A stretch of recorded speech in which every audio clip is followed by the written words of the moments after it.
बिस्मिल्लाहिर्रहमानिर्रहीम। अस्सलाम वालेकुम जी दोस्तों, क्या हाल है? ठीक ठाक है, उम्मीद है सब खैरियत से होंगे। तो जनाब आज बात करेंगे कि जब आप एक वर्क वीज़े पे इटली में आते हैं तो उसके बाद आपका नेक्स्ट प्रोसीजर जो है वो क्या होता है, किस तरह आपके डॉक्यूमेंट्स जो है वो बनते हैं और आपकी सजोर जो है या जिसको आप रेजिडेंस परमिट बोलते हैं कार्ड है, वो आपको कितने अरसे का मिलता है और कितनी देर में मिल जाता है। तो बाकी आपका जो वीज़ा है उस पर आया आप पाकिस्तान दोबारा जा सकते हैं या आपकी सिंगल एंट्री होती है, इस पर आज जो आपको साथ डिस्कस करूंगा और अपना बताऊंगा कि मेरा प्रोसीजर जो है वो किस स्टेज पे है, तो कितना अर्सा हो गया और कितनी देर मुझे लगी है, तो अभी आया मेरे पास जो आई है या नहीं आई। तो सबसे पहले जब आप पाकिस्तान से इटली में इंटर होते हैं तो उसके 8 दिन के अंदर अंदर आपने अपनी एंट्री करवानी होती है। ठीक है, पुलिस स्टेशन जाना होता है, उधर से आपने अपना जो हाउस है उसकी मतलब एंट्री करवा के अपना मतलब डाटा इंटर करवा के उसके बाद आपने अपॉइंटमेंट लेनी होती है। वो आपका मालिक जो है जिसका आपने वीज़ा लेके आए हैं वो आपके साथ जाएगा, वो आपकी अपॉइंटमेंट लेके तो उसने उधर आपका जो पेपर वगैरह है, आपका जो डाटा है वो इंटर करवाना होता है। उसके बाद जो डॉक्यूमेंट्स वगैरह वहाँ से आपको मिलेंगे, वो डॉक्यूमेंट्स आपने इधर जो पोस्टे होता है, पोस्ट मतलब जो पोस्ट ऑफिस है उसके थ्रू आपने सेंड करने होते हैं कस्तूरा में, इमिग्रेशन में। तो उस पे आपको जब वो आपकी इधर इसको किट बोलते हैं, जब आपकी किट जमा हो जाती है तो उसके बाद जो है आपको अपॉइंटमेंट की डेट मिल जाती है। तो आजकल जो अपॉइंटमेंट की डेट है वो कितने अरसे की मिल रही है, मुझे कितने अरसे की मिली है और उसके बाद कितने दिन तक जो है आपके फिंगर होते हैं, आपकी जो वो कितने अरसे बाद आती है और कितने टाइम की आती है। तो वो 2-3 दोस्त हैं जो मुझसे पहले आए हैं, वर्क वीज़ा पे ही आए हैं, तो उनका प्रोसीजर किस तरह हुआ, कितना टाइम लगा है, तो वो आपके साथ शेयर करता हूँ। उससे आपको आइडिया हो जाएगा कि आपका जो नेक्स्ट प्रोसीजर होता है इधर आने के बाद वो कितना टाइम ले सकता है, आपको लीगल होने में कितना टाइम लगेगा। क्योंकि जब तक आपके पास जोर नहीं होगी तो आपको इधर जो कोई काम नहीं कर सकते सिवाय अपने मालिक के। अनलीगल कर सकते हैं लेकिन लीगल बेस पे आप नहीं कर सकते, आपका बैंक अकाउंट भी ओपन नहीं होता। ठीक है, तो बाकी आप डिलीवरी वगैरह का काम अगर करना चाहते हैं तो वो भी आपकी आईडी नहीं बनेगी जब तक आपके पास आपकी सजोर होगी नहीं होगी।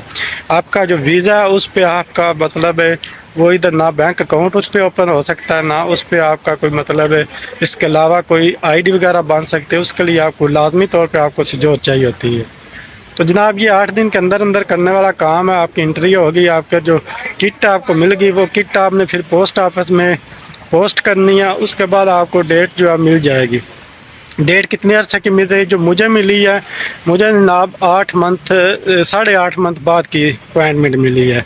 यानी जब मैंने किट जमा कराई थी उसके 8.5 मंथ बाद की मुझे अपॉइंटमेंट मिली है, या छठे माह की एंड में, जून के एंड में मुझे जो अपॉइंटमेंट मिली है। अपॉइंटमेंट वाले दिन मेरे फिंगर होंगे, 2-3 डॉक्यूमेंट्स होते हैं। कंट्रैक्ट होता है जो आपके मालिक के साथ होता है, हाउस रेजिडेंट हॉस्पिटल जिसको बोलते हैं, वो आपने साथ लेके जाना होता है, कुछ तस्वीरें लेके जानी होती हैं। तो उसके बाद जनाब आपके फिंगर होते हैं और जब फिंगर हो जाते हैं उसके 1 हफ्ते 10 दिन के अंदर अंदर आपको जो सिजोर है वो मिल जाती है। तो जो पहली सजोर आपको मिलेगी वो जो पहले मेरे दोस्त आए हैं जिनका सीजनल वीज़ा था, वर्क वीज़ा था, तो उनको वो 3-3 मंथ की मिली है। यानी उनका जो वीज़ा है उसके अंदर उनके वीज़े का जो पीरियड था उसके अंदर उनकी जो अपॉइंटमेंट है वो हो गई थी। तो उसके दौरान जो उनका पीरियड था वो तकरीबन 3 मंथ का था, वीज़ा उनका वैलिड था 3 मंथ के लिए। तो उस वीज़े के हिसाब से उनको अपॉइंटमेंट दूसरा जो सजोर है। तो लेकिन हमारा जो केस है वो थोड़ा सा डिफरेंट है, क्योंकि मेरा जो वीज़ा है वो अप्रैल में ख़त्म हो रहा है, अप्रैल के एंड में ख़त्म हो रहा है, और मेरी अपॉइंटमेंट है वो जून में है। यानी जब मेरी अपॉइंटमेंट आएगी तो मेरा वीज़ा जो है वो एक्सपायर हो चुका होगा, उसकी लिमिट ख़त्म हो चुकी होगी। तो उसके बाद मुझे पता चलेगा कि मुझे किस बेस पे या कितने देर की दूसरी सजोर मिलती है। लेकिन जो मेरे दोस्त हैं उनको उनके जो वीज़ा की वैलिडिटी थी उसके एंड तक मिली है, यानी 3-3 मंथ उनके बाकी रहते थे वीज़ा के, तो उनको 3 मंथ की जो सजोर उन लोगों ने दी है। उसके बाद उन्होंने फिर नए सिरे से दमादा किया, अप्लाई किया, तो अभी नेक्स्ट जो है उनकी अभी अपॉइंटमेंट नहीं आई। तो इस हिसाब से आप एक बात जहन में रख लें कि जब आप इटली में आ जाते हैं तो उसके तकरीबन 1 साल के बाद आपको जो लीगल स्टेटस है आपको मिलेगा, आप पाकिस्तान आ जा सकते हैं। आपको जो सजोर है वो 1 سال یا 2 سال کی جو ملے گی، اس سے پہلے جو ہے آپ کا سٹیٹس وہی ہے کہ آپ جو مطلب ہے تو لیگل ہے لیکن آپ کو پاس مطلب کوئی جو سہولیات ہے ادھر جو مطلب سروس وغیرہ وہ اتنی اچھی آپ کو نہیں ملے گی۔ آپ جو کام ہے وہ اپنے مالک کے ساتھ ہی کر سکتے ہیں، اس کے ساتھ ہی آپ نے کام کرنا ہے۔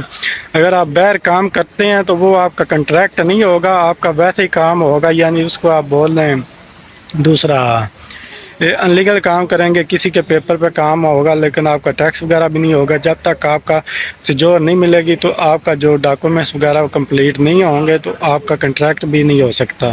تو یہ انفارمیشن انشاءاللہ آپ کو پسند آئی ہوگی، پھر نیکسٹ ویڈیو میں ملاقات ہوگی۔ خدا حافظ۔